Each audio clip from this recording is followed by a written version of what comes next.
এই শহরে এত এত মানুষ, তবুও মানুষ কেন মানুষের অভাবে মরে? মানুষ কেন মানুষের অভাবে ছটফট করে? মানুষ কোনো নির্দিষ্ট একটা মানুষের জন্য জীবন বিসর্জন দেয়?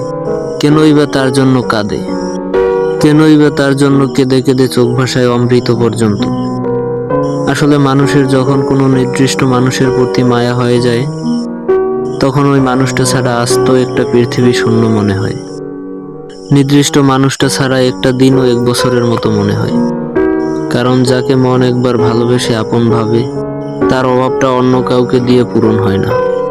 তার জায়গাটা ঠিক তার মতো খালি পড়ে থাকে। হাজার মুখ হাজার হাসি থেকেও সেই একটা মুখ না থাকলে সবই ফাঁকা ফাঁকা লাগে। শুধু তার জন্যই বেঁচে থাকতে ইচ্ছে করে, আবার তার যন্ত্রণায় নিঃশ্বাস নিতে কষ্ট হয়। এই কেমন অদ্ভুত মায়া তোমার।